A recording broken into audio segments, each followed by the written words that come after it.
جو لوگ آپ پر طنز کرتے، ٹاؤنٹنگ کرتے، اعتراض کرتے، دین کو جھٹلاتے، آپ نے سب کو معاف کرنا، سب کی عزت کرنا، جس کی خدمت کا کوئی موقع مل جانا وہ کبھی نہ گوانا۔ تو جو محبت بھرے دل ہیں، جو محبت والے لوگ ہیں، محبت کا مطلب ہوتا ہے اللہ کا راستہ، رسول اللہ کا راستہ، وہ دوسروں کو درگزر کرتے ہیں، معاف کرتے ہیں۔ عیسائیت نے تو اس میں، عیسیٰ علیہ السلام نے تو زیادہ ہی قدم آگے بڑھایا۔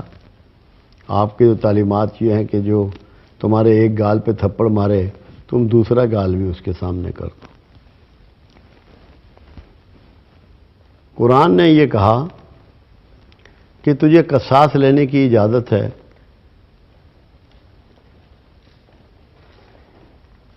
تو بدلہ لے سکتا ہے،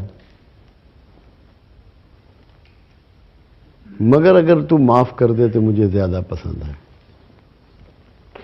جو عمل اللہ کو زیادہ پسند ہے وہ ہے معاف کرنا۔ اور معافی کا مطلب یہ نہیں ہوتا کہ وہ گلے مل لیے، بوسہ دے دیا، مل کے چائے پی لی کہ کدورت دور ہو گئی۔ کدورت دور تب ہوگی کہ جب آپ جس بندہ آپ سے بد کلامی کرتا رہا ہے اس کو اپنا لیں، اس کو یہ کبھی مت احساس ہونے دیں کہ اس نے ایسا ایسا کیا ہے۔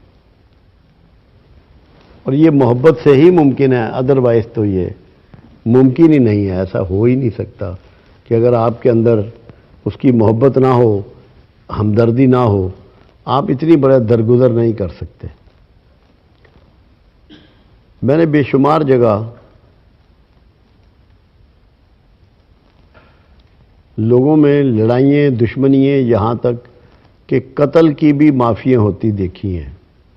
جب ان میں انسانیت اور محبت عود کر آتی ہے تو بڑے بڑے جھگڑے ختم ہو جاتے ہیں جو زبان سے پیدا ہوئے ہوتے ہیں، اور اس ضد میں اور غصے میں اور فحش کلامی کے سلے میں قتلوں پہ بھی نوبت آ جاتی ہے۔ مگر جب دل میں محبت جاگزی ہو جائے اور آدمی دوسروں کو معاف کرنے کے جذبات سے لبریز ہو جائے تو اللہ کے فضل و کرم سے وہ معاشرہ، وہ سوسائٹی گلزار بن جاتی ہے، نفرتیں اس میں سے نکل جاتی ہیں۔ تو آپ اپنی زبان کی حفاظت اس طرح کریں کہ کوئی آپ کو تھو نہ کرے، ترک نہ کر دے، آپ سے ملنا ناپسند نہ کرے۔ سب سے بڑھیا بات تو یہ ہوتی ہے زبان کے استعمال میں کہ دوسرے کی پوری گفتگو سنیں، اور جب وہ اپنی گفتگو مکمل کر لے تو پھر اس کے ساتھ آپ اگلی بات کریں۔ جہاں میں دیکھتا ہوں ہمارے ٹی وی کے مذاکروں میں بھی ایسا لگ رہا ہوتا ہے کہ ابھی ایک دوسرے کے یہ دست و گریبان پکڑ لیں گے، اتنا بات ہی نہیں کرنے دیتے۔ حالانکہ گفتگو کا شریفانہ طریقہ یہ ہے کہ ایک شخص اپنی بات مکمل کر لے، پھر دوسرا شخص اپنی بات مکمل کرے اور ٹو دا پوائنٹ بات کرے، ادھر ادھر کی باتیں نہ کرے۔ تو اللہ کرے کہ ہم اپنی زبانوں کی حفاظت کر لیں،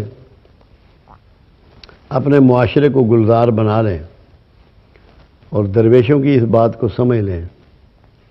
اللہ کے رسول صلی اللہ علیہ وسلم کا فرمان ہے کہ اگر تو اپنی زبان کا صحیح استعمال کرے تو جو تیرا بدترین دشمن تھا وہ تیرا عزیز ترین دوست بن جائے گا، اور اگر تو اس کا غلط استعمال کرے تو جو تیرا بہترین دوست تھا وہ تیرا بدترین دشمن بن جائے گا۔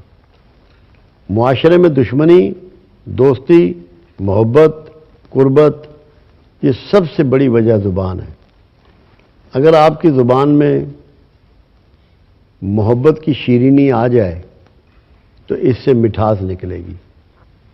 میں اکثر ساس بہو کا جھگڑا ہوتا ہے یا نند کا اور اس کا جٹھانی دیورانی کا ہوتا ہے، مستورات میرے پاس آتی ہیں، میں ان سے کہتا ہوں بھائی اپنے گھر میں ٹافیاں رکھو، جب تمہاری ساس بولنا شروع کرے تو ٹافی فوراً منہ میں رکھ لو کہ تمہارے منہ سے کوئی مٹھاس نکلے۔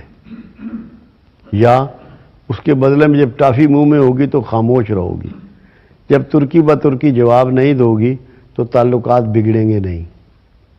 زبان سے ہی ساری خرابیاں ہوتی ہیں، گھر الگ الگ ہوتے ہیں، ٹوٹ جاتے ہیں، تھوڑی سی برداشت نہیں کرتے۔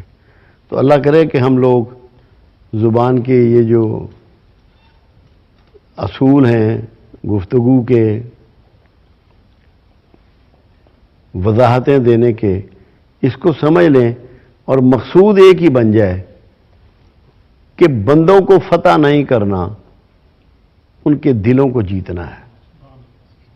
ہم جو لوگ اپنی ڈسکشن میں لوگوں کو نیچا دکھاتے ہیں نا اپنی زبان سے، لوگ ان کو پسند کبھی نہیں کرتے، برداشت کر لیتے ہیں، پسند نہیں کرتے۔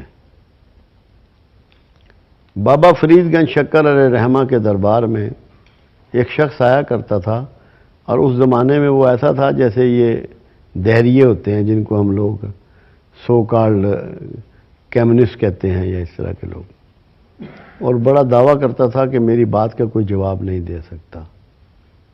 آپ نے کبھی اس کو نہیں ٹوکا، کبھی نہیں روکا۔ ایک مرتبہ جب وہ شخص آیا تو نظام الدین اولیاء محبوب الہی بھی وہاں تشریف فرما تھے، جو بابا فرید گنج شکر علیہ رحمہ کے مرید خاص تھے، خلیفہ تھے۔ جب اس نے وہ سوالات وغیرہ وہاں پیش کیے